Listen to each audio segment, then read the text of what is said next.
네, 안녕하세요. 법선생TV 사회를 맡은 김건호입니다. 오늘은 전세 사기 깡통 전세의 경우 보증금을 어떻게 돌려받는지 그 방법에 대해서 알아보도록 하겠습니다. 변호사님, 그 임대차 계약을 했는데 전세 사기를 알았다. 이러면 참 당황하실 텐데요. 네, 그렇죠. 요즘 사회적으로 많이 문제가 되고 있죠, 이 전세 사기가. 네, 그런데 아직까지 본인이 거주하고 있는 집이 전세 사기 당한 대상인지 모르시는 분들이 꽤 있더라고요. 네, 뭐 빌라왕이라 불리던 김 씨, 뭐 송모 씨 등이 사망하면서 이제 기사가 많이 떴고요. 그 이후에 뒤늦게 확인하시는 분들이 있는데요. 지금이라도 꼭 등기부 등본을 확인하셔서 혹 임대인이 언론 등에서 나오는 전세 사기꾼이 아닌지 확인이 필요할 것 같습니다. 네, 인터넷으로도 쉽게 확인해 볼 수 있으니 그 등기부 등본으로 지금 당장 확인해 보시길 바라겠습니다. 그런데 변호사님, 그 어쨌든 전세 사기라고 하더라도 임대차 계약을 체결한 거잖아요. 그런데 단순히 임대인이 전세 사기꾼이라고 해서 임대 계약을 해지하고 보증금을 다시 돌려받을 수가 있을까요? 뭐 사실 법적으로 그렇게 간단하지는 않습니다. 네네. 뭐 우선 경우의 수를 나눠보아야 하는데요. 임대차 기간이 일단 종료가 된 경우라면 보증금을 반환해 달라고 청구를 할 수 있겠죠. 네네. 예. 보증금을 그렇게 어떻게 반환해 달라고 요청해야 되나요? 뭐 특별한 방법이 있는 건 아니고요. 뭐 문자로 해도 되고, 뭐 전화로 해도 되고, 네네. 또는 뭐 카톡으로 해도 되는데 네네. 보통 뭐 내용 증명으로 많이 보내시죠. 예. 그런데 그 내용 증명이라고 해서 특별히 법적 효력이 있는 건 아닌 걸로 제가 알고 있는데요. 네, 많은 분들이 좀 많이 오해하고 계시는 게 그 내용 증명은 어떤 우편물을 통해서 그 내용을 보냈다는 사실 자체만 입증을 하는 것이지 그 내용에 대해서 어떠한 뭐 법률적 확인을 해주는 건 아니거든요. 그래서 사실상 뭐 내용 증명이나 뭐 카톡이나 문자나 또는 뭐 이런 것들이 어떤 내용상 확실하다면 그 효력의 차이가 있는 건 아닙니다. 아, 그렇군요. 그런데 그 전세 사기꾼이 보증금을 순순히 돌려주지는 않을 것 같은데. 사실 이제 그 점이 문제인데요. 아마 순순히 돌려주는 경우가 많지 않겠죠. 그래서 결국에는 지급 명령이나 민사소송을 해서 판결을 받으셔야 되고요. 그 판결이 있어야만 강제 집행을 하실 수가 있습니다. 그러면 그 강제 집행이라면 경매를 말씀하시는 건가요? 네, 보통 부동산의 경우에는 압류 후 경매를 하고요. 그 외 전세 사기꾼의 개인 재산에 대해서도 압류를 할 수가 있습니다.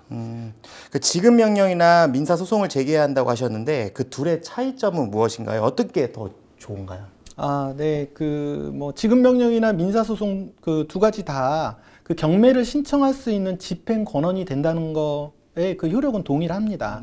다만 이제 지급 명령의 경우에는 일단은 간편하고 또 비용적으로도 부담이 없고요. 그리고 지급 명령을 송달받은 상대방이 2주 내에 이의하지 않는 경우에는 바로 확정이 되니까 시간적으로 상당히 유리한 면이 있습니다. 그런데 그 임대인이 이제 2주 안에 이의를 하게 되면 다시 그 정식 소송, 민사 소송으로 다시 진행되기 때문에 어떻게 보면 바로 소송을 제기하는 것보다 시간이 더 걸릴 수가 있죠. 그래서 이 부분은 평소에 임대인의 입장이 내가 지급 명령을 신청하면 바로 수긍을 할 것이다 라고 하는 경우에는 지급 명령을 신청하시고 뭐 이의를 할 게 뻔하다라고 하시면 바로 소송을 하시는 것도 하나의 방법입니다. 그 지급 명령이 무조건 좋은 거는 아니네요. 그럼 변호사님 좀 전에 그 경우의 수를 좀 나누었는데요. 임대차 기간이 종료되지 않았을 때는 또 어떻게 해야 되죠? 네, 임대차 기간이 종료되지 않은 경우에는 먼저 임대차 계약을 해지해야 됩니다. 임대차 기간이 남아 있는데 그게 해지가 가능한 건가요? 계약서상의 해지 사유가 정해져 있다면 그 해지 사유에 따라서 해지를 하시면 되고요. 해지 사유가 정해져 있지 않다 하더라도 신뢰관계 파괴를 이유로 해지를 할 수가 있습니다. 신뢰관계 파괴요. 네, 임대차 계약과 같은 계속적 계약은 당사자 상호 간의 신뢰를 바탕으로 하는 거기 때문에 만약 당사자의 일방이 계약상 의무를 위반하거나 부당한 행위를 했을 때는 신뢰관계 파괴를 이유로 계약을 해지할 수 있습니다. 그렇군요. 그러면 계약을 해지하고 나면 무엇을 또 해야 될까요? 계약을 해지했다는 거는 아까 말씀드린 것처럼 임대차 계약이 종료된 것과 동일한 거기 때문에 그 좀 전에 말씀드린 것처럼 바로 또 임대차 보증금 반환 청구를 하셔야 됩니다. 그런데 변호사님 그 임대차 계약을 이제 해지하고 싶은데 전세 사기꾼이 예를 들어서 잠적하거나 아니면 연락이 좀 안 되는 경우도 있잖아요. 그럴 때는 또 어떻게 해야 되죠? 네, 만약에 이제 임대인이 잠적하거나 연락이 되지 않는다. 그래서 이제 소장을 받을 수 없다. 뭐 이런 경우에는 지급 명령은 신청할 수가 없습니다.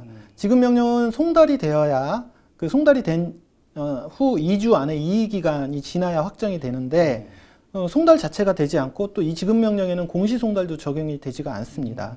그래서 이제 연락 두절이 된 경우에는 그 공시 송달이 적용되는 일반 민사 소송을 제기할 수밖에 없습니다. 아, 그러면 시간이 좀 꽤 걸리겠네요. 그럼 좀 더 간단한 방법 뭐 없을까요? 뭐 계약 해지만을 목적으로 하신다면 의사 표시의 공시동달 제도를 이용하실 수 있습니다. 보통 계약 해지를 하고 보증금 반환을 청구하기 위해서는 지급 명령이나 민사 소송을 제기하시는 게 맞지만 전세 보증 보험금을 받기 위해서는 계약 해지만을 필요로 하는 경우도 있거든요. 뭐 허그에서는 보증금을 받기 위해서는 계약 해지를 필수 조건으로 보니까요. 그런 경우에는 민법 제 113조 의사 표시의 공시동달을 신청할 수 있고요. 이 경우 게시한 날로부터 2주일에 경과하면 효력이 발생하므로 좀 더 빠르게 계약 해지를 하실 수가 있습니다. 그 의사 표시의 공시 송달제도 이런 방법이 있었군요. 네. 그런데 그 전세 사기 경우 형사 고소도 많이 하시잖아요. 형사 고소를 하면은 계약 해지나 보증금 반환 청구를 하지 않아도 되는 건가요? 그 많은 분들이 좀 오해를 하시는데요. 형사 절차는 범죄를 저지른 피고인에게 국가적 형벌을 가하는 것이라서 형사 고소를 한다고 하더라도 보증금을 바로 돌려받을 수 있는 건 아니고요. 즉 형사 고소를 하셔도 민사 소송 절차는 별도로 진행을 하셔야 됩니다. 아, 그렇군요. 좋은 말씀 감사합니다. 오늘은 전세 사기로 인한 임대차 계약을 해지하는 방법, 그 다음에 보증금을 반환하기 위한 방법에 대해서 알아봤습니다. 다음 시간에는 보증금을 반환하기 위한 필수적인 그 절차죠. 부동산 경매에 대해서 알아보도록 하겠습니다. 감사합니다.